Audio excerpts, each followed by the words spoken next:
There are some things that you and I get wrong about the watch world.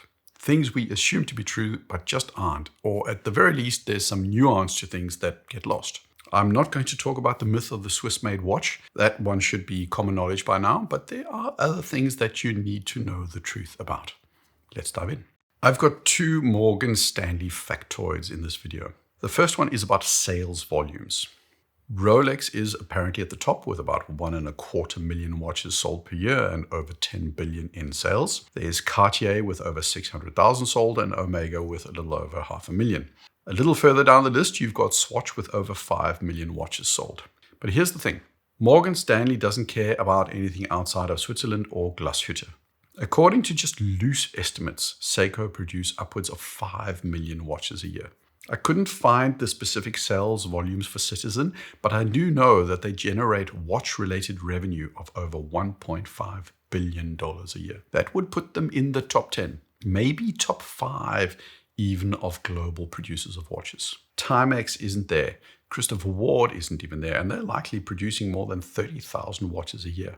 It's not huge numbers, but it's coming near levels of manufacturers like Oris. The Morgan Stanley report is fine, but it completely ignores the huge numbers of non-Swiss brands. And yes, it's a Swiss watch market report, but that just seems flawed to me. But you can't tell me that Swiss products aren't competing with Seiko and Grand Seiko and Citizen for customers. The Morgan Stanley report is also a total guesstimate.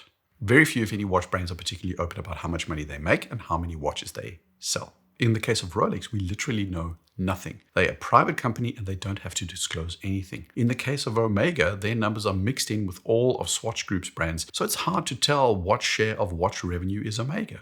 Now, in fairness, the Morgan Stanley people do actually know what they're doing, and they talk to ADs and wholesalers and companies that supply components. They get a lot of data, and based on that data, they make their estimates. Even things like the size of a Rolex factory is something they can use to guesstimate outputs, because the machines used have a certain size and you kind of know what's in there.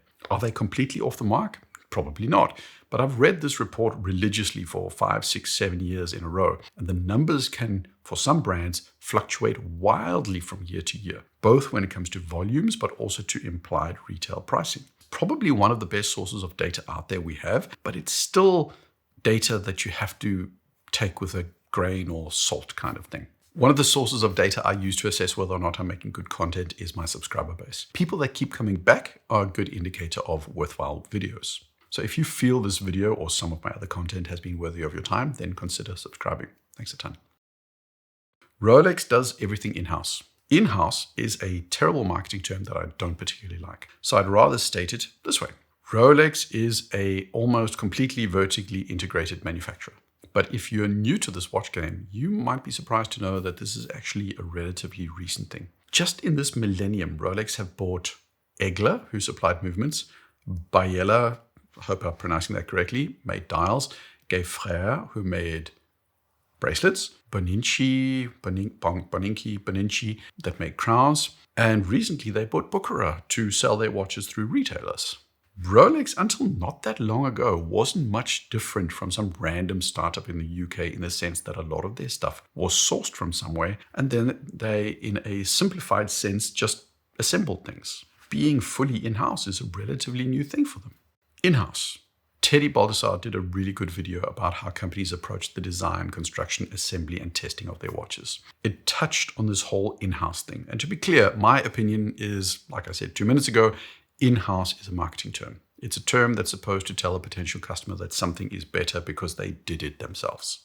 Now, I love the romance of watches. I do like the idea of having a watch which some person with a little loop and a white overcoat has labored over for years. But that's pretty much only Roger Smith, Gribble Forsey, and a handful of others that really do that true handmade in-house kind of thing. Everybody else is a mix of handmade and in-house and mass-produced and sourced and everything in between. It doesn't sound as sexy, but watch brands just have varying degrees of vertical integration.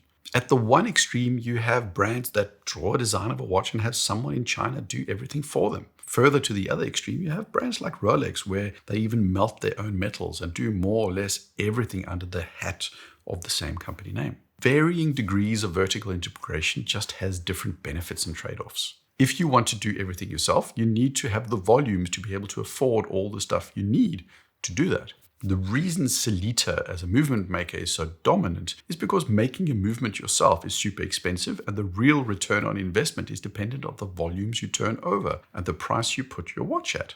Sometimes it makes sense to go to Sellita or Seagull and buy what equates to 1/10 or 1/100th of the overall Sellita volume. Plus, if you go to Sellita, you don't have to set up your own service network. Any watchmaker can service that movement, and that drastically improves customer experience and speed of service. Also, sometimes contracting a company to make your dials could lead to you actually having better dials. That dial maker may have much more expertise than you ever will have because they can afford to experiment. Sometimes you as a watch brand can't. Different degrees of vertical integration have their strengths and weaknesses. You pretty much can't overwind an automatic movement these days. Modern automatic movements have some sort of ratchet system or slipping clutch that ensures the spring doesn't become overly tense.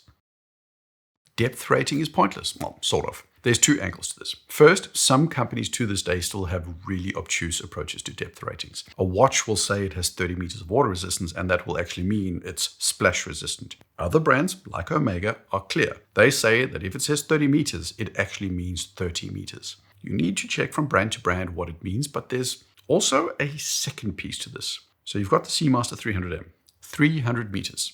Zinn have a watch that goes to 5 kilometers. Rolex went all the way to the Mariana Trench with the Deep Sea Challenge. So there's this guy called Herbert Nietzsche. He's a free diver. He has the world record of free diving at 253 or so meters. He did it without a submarine, without scuba, without anything. He also got decompression sickness and spent months in rehabilitation.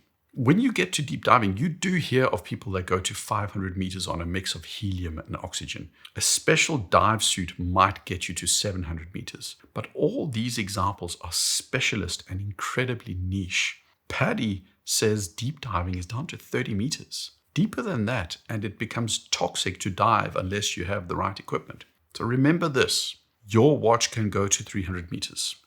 You can't. You will most likely be dead. Platinum watches generally cost more than gold watches. That's generally the way it goes. But what you might not be aware of is that platinum today is cheaper than gold. This hasn't always been the case.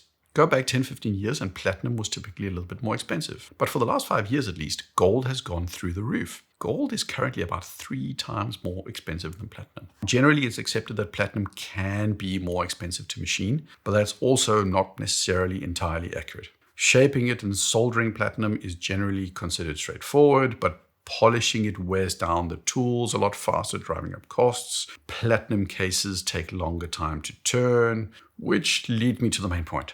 It's rare, it's exclusive, and yes, it's reductive, but the price is a reflection of the status it conveys more than any complexity in production or the rarity of the mineral in itself. The world has just convinced you that platinum in jewelry should cost more than gold. Omega has the moon, but the first watch in space was not Swiss and not American. It was likely Yuri Gagarin from the Soviet Union who wore one. It was likely a watch called the Stumansky, which was issued to Gagarin after graduation. Also, I thought, because apparently there was also a dog in space, and that dog apparently also brought a watch, a Porpeda 34K. This is so far down a rabbit hole that there's going to be a corner of the internet that says, well, actually, Mike, you're wrong here. And I'll own it if it happens. But I think one thing is clear. It wasn't a Swiss watch. Odds are it was a Russian watch. Russia plus dog equals first space watch. Quartz is not only for cheap watches. Because of the quartz crisis and because of the way the watch industry transitioned to framing watches and mechanical watches as luxury, quartz has ended up being labeled as cheap and entry level and not in any way associated generally with horology. Obviously, this is where Grand Seiko says, hold my beer, and brings out the spring drive. It's a huge technical achievement, and it's just plain cool. If Pigeon also say, hold my beer, they produced the Elegante, which is probably, without me having checked, likely one of the most expensive quartz watches ever made. Barring, of course, some hideously iced out full gold monstrosity somewhere. The battery life of the Elegante is 8 to 10 years. It has a mechanical motion sensor that tells the watch whether it's being used or not. If it isn't being used, parts of the movement shut down, but it keeps track of time, and that, in part, is what gives it the massive power reserve. It's got 2 motors to reduce friction. Now, it's not common to see quartz in more expensive watches, but you do see it in Tag Heuer's, Cartier models, and even Patek, though usually women's models. But quartz can and sometimes is high-end. Every day I learn something new about watches. I still stand by the statement that I'm very much a noob and not an expert at all. Since I started this channel, I've regularly been corrected on things that I held to be true, which turned out not to be. And one of the things I learned recently is that the color of dive watches really probably isn't that important. You'll see articles about how the orange of the Doxa was developed because orange was an excellent color to see underwater. Basically, in a simplified sense, it's wrong. The deeper you go, the more different colors disappear, and it's all about wavelengths. Once you get to the bottom, it doesn't really matter what dial color your watch has. You're not going to be able to see it anyway, because the most important thing is not the color. It's the contrast between the dial and the hands. That's the important thing. I also love this one, Zaratsu polishing. That thing that those Grand Seiko people do. Zaratsu is not a samurai ninja ancient Japanese polishing technique. Zaratsu is the phonetic pronunciation of Salas, which was the name of a German polishing machine that Grand Seiko acquired in the 1950s. The Japanese have perfected it and marketed it, but the machine and the technique had German origins. Fun fact also, Ramune, those cute Japanese sodas with the marble in them, Ramune is the phonetic Japanese pronunciation of lemonade. That's all I had for you this time. Do you have some interesting myths, misunderstandings, or outright falsehoods about watches? If so, share them in the comments. Tell me which one watch was the first in space. I'm still a little bit curious about the whole dog thing. Like, subscribe. Cheers.